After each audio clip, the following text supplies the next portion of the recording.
नमस्कार, आप देख रहे हैं द हिंद 24 न्यूज और मैं हूं आपके साथ साक्षी निर्वाण। आइए नजर डालते हैं आज की कुछ खास खबरों पर। सरोजिनी नायडू बाल चिकित्सालय में डॉक्टरों की लापरवाही से बच्चे की मौत पर मोतीलाल नेहरू मेडिकल कॉलेज के प्रिंसिपल डॉक्टर वी के पांडेय का कड़ा रुख। प्रिंसिपल ने कहा, कड़ी से कड़ी कार्रवाई की जाएगी, दोषियों को छोड़ा नहीं जाएगा, चाहे वहां का स्टाफ हो या वहां के कर्मचारी। जांच की जाएगी, कड़ी कार्रवाई की जाएगी। आगे सुनते हैं। चैनल पर मेडिकल कॉलेज के principal doctor B K Pandey ने उत्तर प्रदेश के vice state head Sushant Tripathi से क्या कहा। आप देख रहे हैं the Hind 24 news channel. Sushant Tripathi, vice state head Uttar Pradesh. आज हम प्रयागराज के मेडिकल कॉलेज में हैं। यहाँ के प्रिंसिपल हैं। कल एक बड़ी घटना घटी थी प्रयागराज में चिल्ड्रन अस्पताल। यहाँ एक बच्चे की मृत्यु हो गई थी। कारण था लापरवाही, कारण था वहाँ के स्टाफ की जो है तीमारदारों के साथ बदतमीजी, कारण था पत्रकार का मोबाइल छिन। आइए उसी पर बात करते हैं। उसी सवाल जवाब होगा प्रिंसिपल साहब डॉक्टर वी के पांडे जी। नमस्कार डॉक्टर साहब, कल जो है एक घटना घटी चिल्ड्रन हॉस्पिटल में, जो अपने बड़ा विषय है प्रयागराज के लिए। तो सरकारी अस्पताल है चिल्ड्रन हॉस्पिटल, और वहाँ मरीजों के साथ, बच्चों के साथ, तीमारदारों के साथ बड़ा अभद्र व्यवहार किया जा रहा है। इस पर आप क्या एक्शन लेंगे? ये आपके द्वारा सूचित किया जा रहा है मुझे कि भाई इस तरह की घटना वहाँ घटी है, क्योंकि अभी तक मेरे संज्ञान में ये नहीं आया कि चिल्ड्रन अस्पताल में इस तरह घटना हुई है। मेरे संज्ञान में आया है, मैं वहाँ के संबंधित चिकित्सा अधीक्षक जो है वहाँ पर बात करके उससे इसकी विषय में लिखी जानकारी लेगा कि ये घटना किन परिस्थितियों में घटी और इसका पूरा जाँच करके हमको बताएंगे। जो लोग उसमें दोषी पाए, चाहे मरीज के इलाज संबंध में या मोबाइल छीनने में, उनके खिलाफ उचित कार्रवाई के लिए आदेश किया। डॉक्टर वहाँ पे डॉक्टर मनीषा मौर्य अधीक्षिका हैं, मौके पे नहीं, क्योंकि हर समय जो विभागाध्यक्ष होता नहीं रहता, मौके पे वही रहता है जिसकी इमरजेंसी ड्यूटी होती है। तो जूनियर डॉक्टर भी होते हैं, कभी सीनियर डॉक्टर होते हैं। विभागाध्यक्ष हर समय अस्पताल में उपस्थित नहीं रहते, लेकिन कभी कोई घटना, आकस्मिक घटना, कोई इमरजेंसी होती है तो उनको सूचना तो जरूर वहाँ पे तत्काल में हमारी टीम वहाँ पे गई थी। तो वहाँ कुछ ऐसे तीमारदार मिले जिनसे ये कहा गया कि ब्लड की जांच कराओ, और वही जांच 2-3 बार भी कराया गया और तो रिपोर्ट भी नहीं दिया गया, और कहा जाता भागो यहाँ से, तो भगा देंगे। जांच के संबंध में तो जो आदमी ट्रीटिंग डॉक्टर होता है वो उसी के उस पर रहता है कि वो क्या जांच कराता है और कितनी बार कराना है। ये उनके उस पर डिपेंड करता है कि वो मरीज से बीमारी के संबंध में मैनेजमेंट का क्या तौर तरीका होता है, उसके विषय में ही वो करते हैं। रही बात मरीजों के साथ दुर्व्यवहार करना, मरीजों के साथ जो है अभद्र व्यवहार करना, ये कहीं से भी उचित नहीं है। इसके विषय में जो भी संबंधित चिकित्सक होगा ड्यूटी पे, उनके खिलाफ जांच करा के कार्रवाई सुनिश्चित। अच्छा, एक सवाल आता है कि किसी बच्चे की ब्लड की जांच की जा रही है और उसका परिजन रिपोर्ट मांगने जा रहा, पूछने जा रहा है, तो उसको भगा क्यों जाता है? दूसरी चीज़ है, वही रिपोर्ट कई ब्लड जांच में होती है। एक नॉर्मल सवाल है। नहीं, ऐसा होता नहीं है कि अगर किसी मरीज की जांच हुई है और रिपोर्ट ले जाए तो उसको रिपोर्ट न दी जाए, उसको भगाया जाए।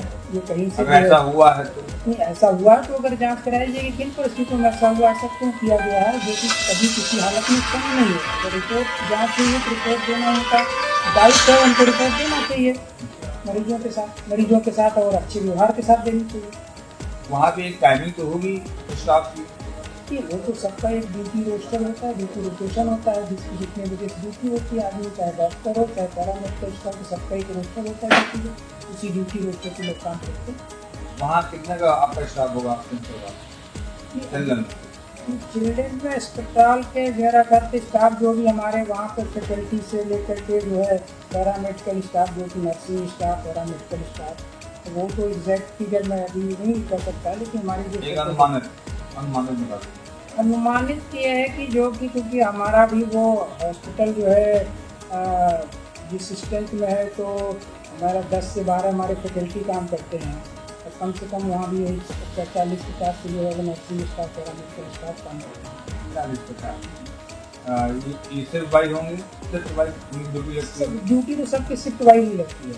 हाँ, एक ये क्या घंटे ड्यूटी होती है एक स्टाफ? नॉर्मली ड्यूटी जो होती है, जैसे सुबह 8 से लेकर के 2 से होती है, 2 से 10 होती है, 10 से सुबह 8 बजे तक। ये ड्यूटी रोस्टर नॉर्मली होता है।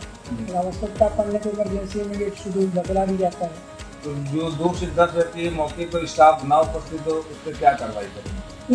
वहाँ पर ही अगर इसकी जांच आती है कि जो भी अगर किसी के खिलाफ इस तरह का आता है तो फिर उसके लिए भी वहाँ चेक करने के लिए उनके सुपरवाइजर जी रहते हैं जो इस चीज़ को लगातार राउंड लेकर देखते हैं। विभागाध्यक्ष और भी जो फैकल्टी होते हैं वो अपना राउंड लेते हैं और जिस समय सुनिश्चित करते हैं कि जिसकी ड्यूटी उपस्थित है। नहीं उपस्थित होता है, जो वहाँ की मेट्रन होती है, इंचार्ज होती है, वो उसकी कंप्लेन करती हैं, उसके खिलाफ जो है कार्रवाई की जाती है। अनुपस्थित होने का क्यों न कोई नॉर्मल होता है कि अगर कोई उपस्थित नहीं होता तो उसकी जगह कोई ना कोई रिप्लेसमेंट वहाँ दिया जाए। मीडिया चौथा स्तंभ है संविधान का। मीडिया सरकार का और संविधान का चौथा स्तंभ है। एक मीडिया कर्मी इन घटनाओं को अपने कैमरे में कैद कर रहा है और उसका मोबाइल यहाँ के स्टाफ ने छीन लिया और यहाँ तक कहा गया कि वीडियो भेंट करो तो मोबाइल मिलेगा। इंस्पेक्टर कल्लंगंज के हस्तक्षेप के बाद उसका मोबाइल बरामद होता है, पत्रकार को दिया जाता है। क्या ये आदेश किया गया है मेडिकल कॉलेज की पहचान है जिसका नहीं कि कोई भी ऐसा करे तो मोबाइल जब्त कर लो? नहीं, ऐसा कोई आदेश नहीं दिया। जिस तरह कोई आदेश नहीं दे सकता किसी का मोबाइल छीना जाए, किसी के साथ दुर्व्यवहार किया जाए। तो अगर ये किया गया तो क्या कार्रवाई करेंगे? इस पे होता है कि हम उनके द्वारा जांच करा करके इस पे जो भी दोषी होंगे उनके खिलाफ जो नियमानुसार कार्रवाई होगी। तो आपको उसका एविडेंस मैं आपके मोबाइल नंबर पे या लिंक पे भेज दूँ चैनल पे अपने? आप भेज दीजिए कोई सब, तो मैं देख करके उनको भेज करके कि इस तरह की घटना घटी, इसके विषय में अपनी जाँच करके रिपोर्ट आपका दें, उसके अनुसार कार्रवाई। जो बच्चा खत्म हुआ है इसके परिजन परेशान है, जो लापरवाही से खत्म हुआ है। अब ये तो देखिए वो तो जांच का विषय होगा कि डॉक्टर जो पीटेंगे वो बताए कि बच्चे को क्या था, कुछ होता है कि लापरवाही से मरा या बीमारी से मरा, वो तो जांच के बाद ही स्पष्ट हो सकता है कि क्या वजह थी उसके मरने की। सर मैं यही कह रहा हूँ कि अगर जांच में वो दोषी पाया गया आपका स्टाफ तो उस पर क्या कार्रवाई का प्राविधान? हर की कार्रवाई का एक अपना वो होता है कि किस लेवल तक किसका दोष किस चीज़ में है, जी उसी के अनुसार कार्रवाई होती है। कि कार्रवाई समय सीमा क्या होती है? जैसे रिपोर्ट आती है, रिपोर्ट देने के बाद मान लीजिए हम कोई चीज़ की आप क्या मांगते हैं तो वो रिपोर्ट जो होती है आदमी 3 से 5 दिन में रिपोर्ट देता है, तो उसके बाद उसको जो रिपोर्ट के आधार पर कार्रवाई की जाती है। अभी हमारी टीम स्वरूप रानी गई थी, मिल के आई अध्यक्ष जी से, वो कल 12 बजे राउंड करेंगी चिल्ला हॉस्पिटल। मेरा है कि आप ही वहाँ पे पहुँचेंगे अगर तो एक साथ आप कई चीज़ों से रूबरू हो जाए, समस्याओं से भी। वहाँ वो पत्रकार भी होंगे जिनका मोबाइल क्या था, वहाँ वो तहरीर भी होगी, वहाँ वो बच्चा खत्म हो गया उसके परिजन भी होंगे, तो आपको मौके पे सारे साक्ष्य मिल जाएंगे। अभी कल कुछ हमारे यहाँ रेशन हो रहा है हमारे पिता का, हमारी पुस्तिका तो कल वहीं रहेगी। अगर मुझे समय नहीं चाहता वहाँ से तो मैं जरूर वहाँ जाऊँगा। उसके बाद कल फीमेल की जो साइसी हैं वो अपने स्तर की जाँच करेंगे, उसकी रिपोर्ट करेंगे। एक बार मैं पूरा पक्ष चैनल कर देते हैं। मैं doctor V K. Pandey, professor surgery, प्रधानाचार्य मेडिकल कॉलेज प्रयाग।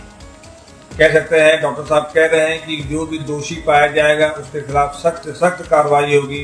यहाँ तक कि जिस पत्रकार का मोबाइल छीना गया है उस स्टाफ के साथ फिर कार्रवाई की जाएगी, क्योंकि ये बड़ा विषय है चिल्ला अस्पताल में जिसको अनदेखा नहीं किया जाता। मैं सुशांत त्रिपाठी, कैमरामैन दीपेंद्र सुब्रत, प्रयागराज। धन्यवाद। देखते रहिए द हिंदू 24 न्यूज।